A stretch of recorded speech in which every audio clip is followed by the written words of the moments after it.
राम राम मंडळी. हिरीकडेच्या बांधाला एक शेवग्यात झाड लावलंय. मग त्याला आता शेंगाचा चांगला भार आलाय. काय कवळ्या आहेत काय निबार आहेत. मग आता निबार शेंगा एक 4 आमटी करायला काढून घेतो की आता. आणि शेंगा काढायला ही अशी काठी घेतली हा. मग काठीला असं फाकळी करून एक कुन्नी मारून का नाही ह्यातच ही शेंग धरायची. आणि मग असं पिरगाळलं की ते देतात तेवढी शेंगच मोडत्या, थाप मोडत नाहीत.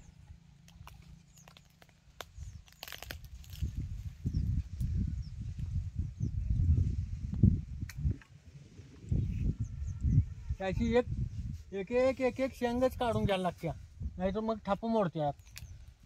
आणि शेंगा खाली आहे त्या सगळ्या कवळ्याच आहेत, वरच निबार झाल्यात. म्हणताना ह्या अशी काठीने शेंगा काढायला लागतात. आणि शेवग्या थापा लई ढिसारा असतोय, म्हणताना बेतानच शेंगा काढायला लागतात. बघा याच्या निबारच काढून घ्यायच्या.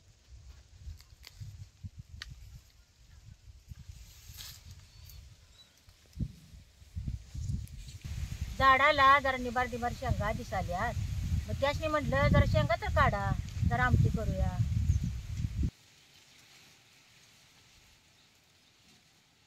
चिक्कूचं आणि शेवग्याचं झाड संगच लावलं होतं. आणि दोन्ही बी झाडं चांगली नीटकी आली. आणि ह्या चिक्कूला किती भार आलाय बघा यो. आता याला चिक्कू बी किती लागलेत बघा ये. आणि ह्या चिक्कूच्या झाडाला खाली जमिनीत का नाही मुळ्याशनी गुरली लागली. आणि झाड पडलं की हो आणि पाकच वाळलं ये.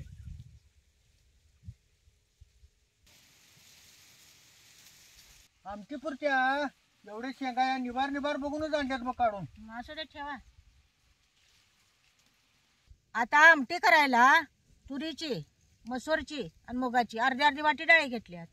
दुकानच्या डाळीसनी पावडर लावलेल्या असत्या, म्हणून डाळ्याच्या धुवून घेऊनच मग शिजत घालायच्या.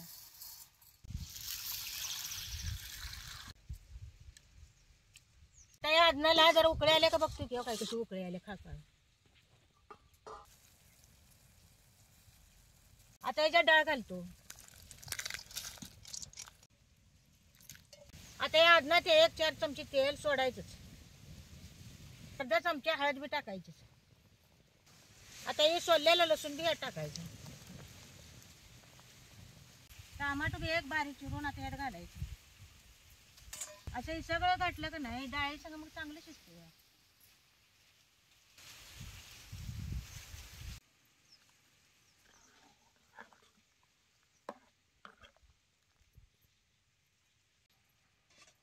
असं जरा झाकून ठेवलं की डाळ मग लवकर शिजते. गार पाण्यात डाळ शिजत घालायची नाही. डाडरल्यावर होऊन लवकर डाळ शिजत नाही. जर तुम्ही आदनाला खापान उकळी घेऊन डाळ शिजत घातला तर लवकर बी शिजत्या डाळ आणि गरगरी शिजत्या. आता डाळ शिजतोवर जरा शेवग्याची शेंगा तर चिरून घेते. आमटी करायला शेवग्याची शेंगा जराशा निबार बघूनच घ्यायच्या, म्हणजे याच्यात गाभा झालेला असते. त्यांना आमटी बी खायला चांगली लागते.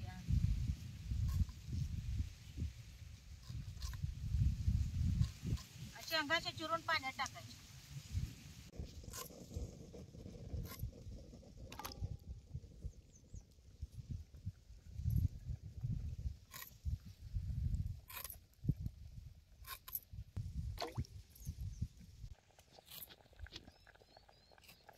डाळी संग शेंगा शिजत घालायच्या नाही. त्या डाळ शिजत तर मग शेंगा लय शिजते त्या.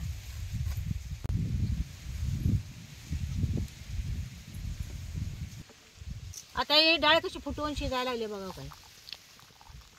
आता आणि जर झाकून ठेवतो म्हणजे आणि जर शिजते. मग अधिकाची डाळ शिजत आली का नाही की मग या शेंगा टाकायच्या. मग शेंगा शिजत तर आणि जर डाळ शिजते.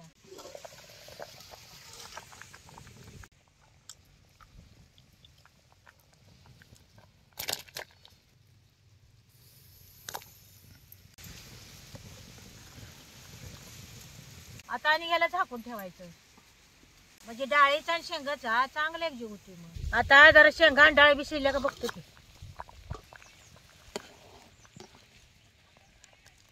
आता ही डाळ बघा कशी गरगरी शिजल्या काय. आणि आता जरा शेंगा बी शिजल्यात का बघतो. आणि त्याच्या संग शेंगा बी कशा शिजल्यात हो काय आहे का. आता ही शेंगा बी चांगल्या शिजल्यात आणि डाळ बी चांगली गरगरी शिजल्या बाई.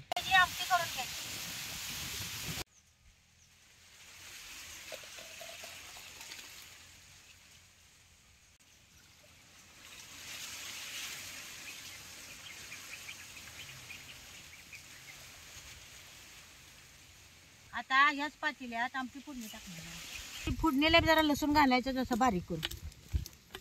आता हे पातेल गरम झाले, जे जर तेल होतो. आता ह्याच्यात 1 चमचा मोहरी टाकतो. तेलात मोहरी तडतडली का नाही की 1 चमचा ह्याच्यात जिरं टाकायचं. त्यांना कळत जरा हिंग बी टाकूया. आणि आता हे बारीक चिरलेलं लसूण बियात घालायचा. असं जरा खरपूस भाजून घ्यायचं आणि मग याच्यात कढीपत्ता टाकायचा. आता हे किसलेलं वाळलं खोबरं बी ह्याच्यावर टाकायचं. आता हे खोबरं बी तेलात जरा चांगलं भाजून घ्यायचं. आता 1 पळी चटणी टाकतो. चटणी बी तेलात चांगली भाजून घ्यायची, म्हणजे कालवण बी मिरच्यात लागत नाही आणि कालवणाला जरा कट बी चांगलं आहे. आता ही चटणी कशी तेलात चांगली भाजली आहे बघा. आता ही डाळ ह्यात वतायची.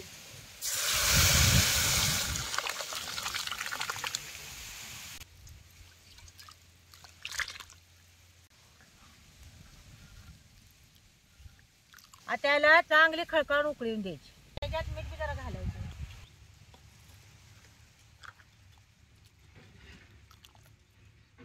चुलीत आर चांगला पडलाय. भरीत करायला 1-2 वांगी गावतात का बघून आणतो की ग. आणा जावा की तुम्हाला देतो भरीत करून. वा आणतो. 1 दिवस आड वांगी तोडतोय. त्यांना नजर चुकीनं एखादं जर भरताय मापाचं मोठं गावते का बघतो की.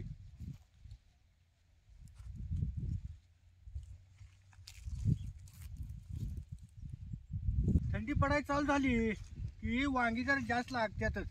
ते आता उद्या तोडायसारखं झाले बा वांगी. आता भरताय मापाचं कुठं गावते का बघतो एखादं.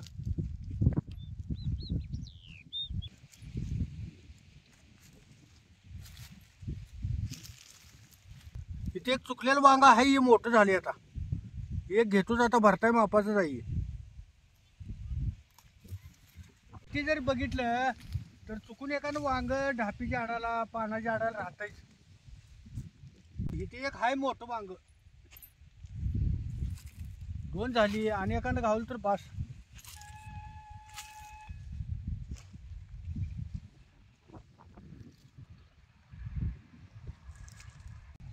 आता तिलाही आरात भाजायला 3 वांगी नेऊन देतो. किती 1-2 वांग्याच तर कर भरीत. त्या मोठ्या 2 वांग्याचं करतो की. आता या आमटीला उकळी आल्या. आता याच्यात कोथिंबीर टाकायची.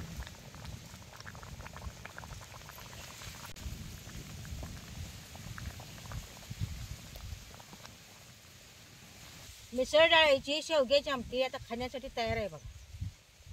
आता आमटी उतरून ठेवतो आणि आरत जरा आता भरत करायला वांगी भाजून घेतो. आता या वांग्याला चांगलं चपचपीत तेल लावून घ्यायचं आणि मगच वांगी आरत टाकायची. भरीत करायला निबार बघून जरा मोठीच वांगी घ्यायची आणि त्याशिवाय भरीत मी चवीला लागतच नाही.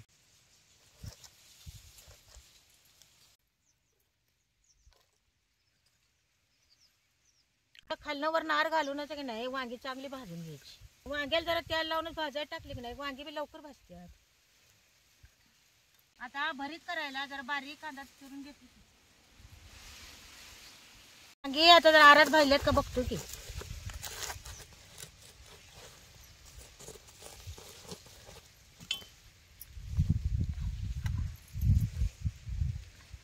हो काय कशी आरात वांगी भाजल्यात. हो काय डाडारल्यावान झाले नाहीत काय नाहीत, कशी मौसूद भाजल्यात बघा ही वांगी. आता या वांग्याचं वरचं सलट काढून घ्यायचं. ते खाल्लं वर नार घातला का नाही वांगी मग चांगली भाजतात. आता ही कशी पूर्णवाने भाजल्यात बघा, डाडारले आहेत काय नाहीत वांगी. त्या उलताना ना वांगा असं चिंगरून घ्यायचं. आता ही बारीक चिरलेला कांदा आता ह्याच्यावर टाकायचा. आता ह्याच्यावर 1 अर्धी पळी चटणी टाकतो. तर मीठ टाकायचं. ह्याच्यावर 4 चमचे कच्चं तेल बी सोडायचं.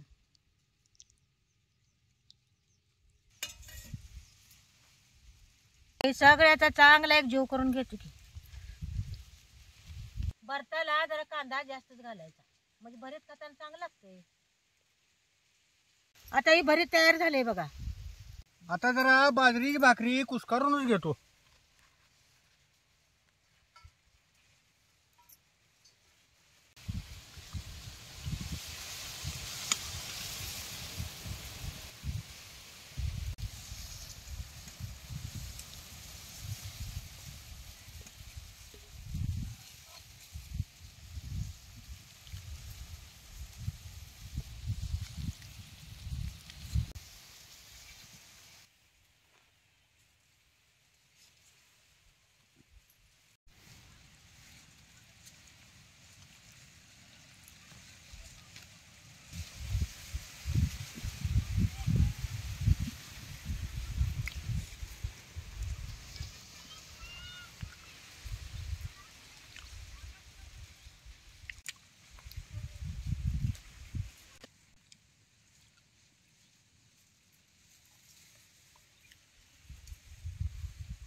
शेवग्याची आमटी आणि वांग्याचं भरीत जी झालंय म्हणतीस किती खावा असं वाटायला लागलंय. वय व आणि त्यात बाजरीची भाकरी म्हणताना त्याचा मेळच बसलाय. वय वय चांगलं झाले व. हे नादच कराय नाही.